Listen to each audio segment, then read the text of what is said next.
जय जय नवल किशोर, जय गोपी चित चोर प्रभु, जय जय माखन चोर, जय जय माखन चोर। बोले गोविंद भगवान की जय, श्री राधा कृष्ण भगवान की जय, कार्तिक महात्मा की जय।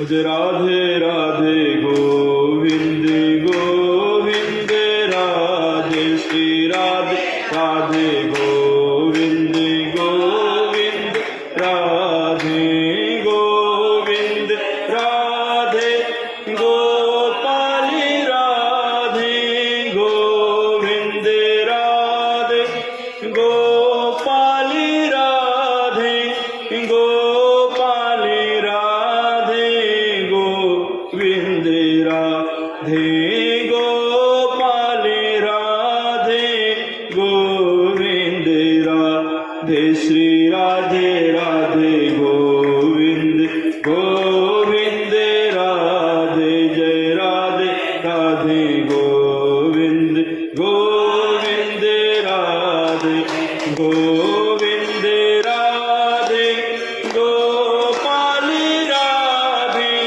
गोविंद राधे गोपाल राधे, गोपाल राधे गोविंद राधे, गोपाल राधे गोविंद राधे, श्री राधे राधे गोविंद गोविंद राधे, जय राधे राधे गोविंद गोविंद राधे, जय राधे राधे गोविंद गोविंद राधे।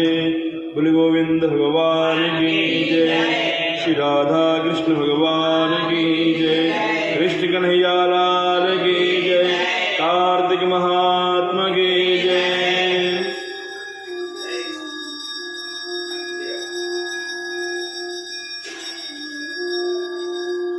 प्यारे भक्तों, हम सभी लोगों ने कार्तिक महात्मा के अंतर्गत बहुत सुंदर सुंदर प्रसंग श्रवण किए और हम लोगों ने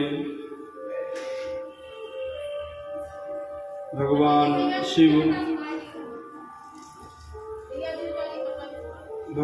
शिव और जलंधर का जो युद्ध चल रहा है वह हम सभी लोग श्रवण कर रहे हैं।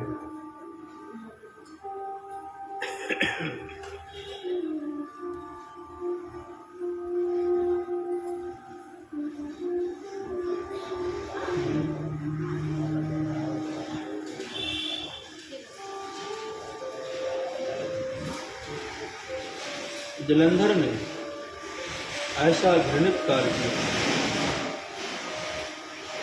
और वह भगवान शिव का रूप रख करके माता पार्वती के पास उनको छलने के लिए गया। लेकिन जगत की जननी मां पार्वती तुरंत पहचान गई कि यह जो है हमारे भगवान शिव नहीं है, हमारे प्रभु महादेव नहीं है, ये तो जलंधर है। और तत्क्षण वहीं अंतर ध्यान हो गया। भगवान विष्णु के पास में गई और उनसे कहा कि नारायण, क्या तुम जानते नहीं हो महादेव और जलंधर का युद्ध चल रहा है और जलंधर मायावी, वह माया के कारण रूप रख करके मेरे पास आया था मुझे छलने के लिए, क्या तुम जानते नहीं हो? तुम किसी भी प्रकार इसका बदला लो। विष्णु ने कहा ठीक है मां, आप चिंता ना करें, हम अवश्य किसी न किसी प्रकार से बदला लेंगे इसका। भगवान नारायण जो है बदला लेने के लिए धरती पर आए।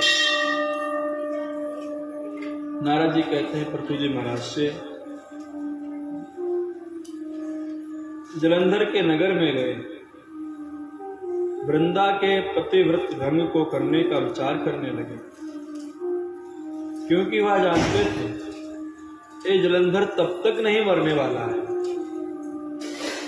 जब तक इसकी स्त्री पतिव्रता है, तब तक यह मरने वाला नहीं है। विष्णु का छल जानकर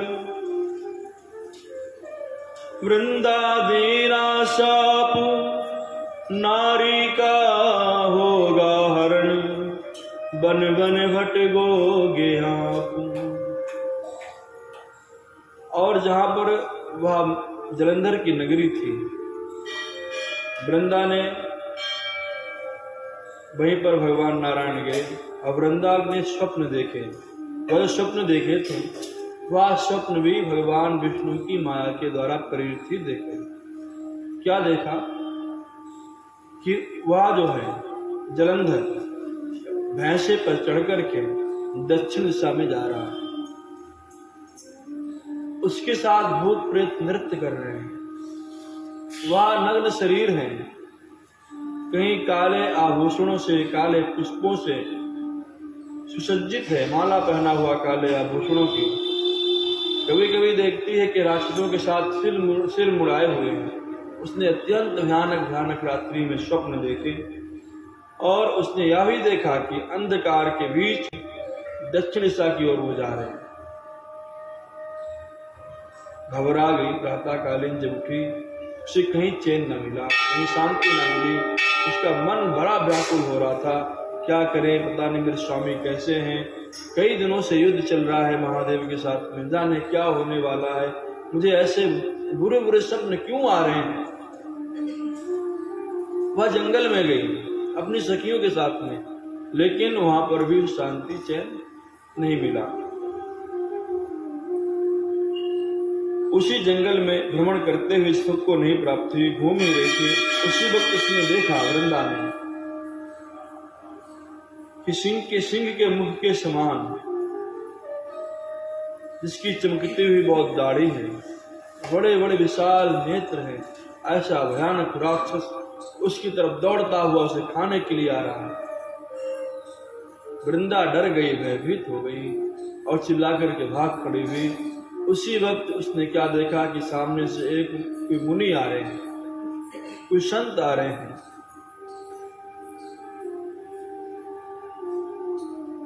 अपने शिष्यों समेत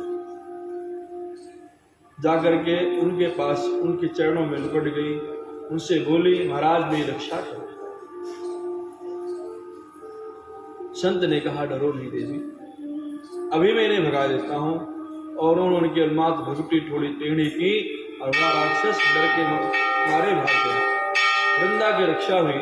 वृंदा ने सोचा, लगता है संत बड़े पावरफुल है, संत बड़े पहुंचे हुए हैं। देखो तो केवल मात्र दृष्टि ही डाली और वह राक्षस गायब हो गया, भाग गया। वृंदा ने कहा, महाराज मैं आपके चरणों में एक निवेदन करती हूँ, इस वक्त मेरे स्वामी जलंधर का भगवान सदाशिव के साथ में युद्ध हो रहा है, वो कैसे हैं उनके बारे में हमें कुछ बताएं और मैं प्रार्थना करती हूं उनकी यहां पर रक्षा करें।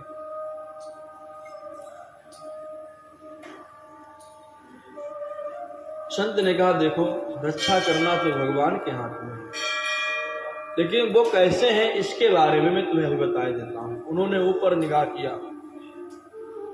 और ऊपर से दो बंदर जो थे उतर करके आए, थाल में जलंधर का सर लेकर के आए। वृंदा ने देखा, वृंदा फूट फूट कर रोने लगी, चिल्ला पड़ी, हाय ये क्या हो गया स्वामी, तुम मुझे कितना चाहते थे, ये अनर्थ कैसे हो गया, आपको तो कोई हरा नहीं सकता है युद्ध में, फिर ये कैसे हो सकता है। संतों के चरणों में गिर करके रोने लगी, महाराज आप तो बहुत पहुंचे हुए संत हैं, हमारे स्वामी को आप जीवित कर दें। मुनि ने कहा ठीक है, कोशिश करके देखते हैं, अगर हो सकता है तो कृपा कर दे और आपका पति जीवित हो जाए। जो खेल चल रहा है सब माया का खेल है, केवल मात्र। जो कुछ यहाँ पर अभी हो रहा है ये सब केवल मात्र एक खेल है, वृंदा को भ्रम में डालने के लिए। और संत ने ज्यों हाथ में जल लिया, मन पड़ा और ज्यों फूका, त्यों जो था सर जो था धड़ से मिलकर के जुड़ गया और जीवित हो उठा जलंधर। वह जलंधर नहीं था, वह हकीकत में भगवान नारायण विष्णु थे। वे सब केवल मात्र एक माया थी, भगवान विष्णु की बनाई। ज्यों जीवित हुआ जलंधर, त्यों जो थी वृंदा अपने पति से गले मिलकर के उन्हें चूमने लगी, रोने लगी और बार बार उनके साथ उन्हें कहने लगी, स्वामी आप कहाँ छोड़ के चले गए थे? जलंधर ने कहा, देवी चिंता ना करो, हम तो तुम्हारे ही पास में हैं, अब हम तुम्हें कहीं छोड़ करके नहीं जाने वाले। वृंदा अपने पति को पाकर के बहुत प्रसन्न हुई और उस वन के बीच में पति के संग बहुत दिनों तक रमण करती रही। जलंधर के साथ में उसी स्थान पर, उसी वन में बहुत दिनों तक रही।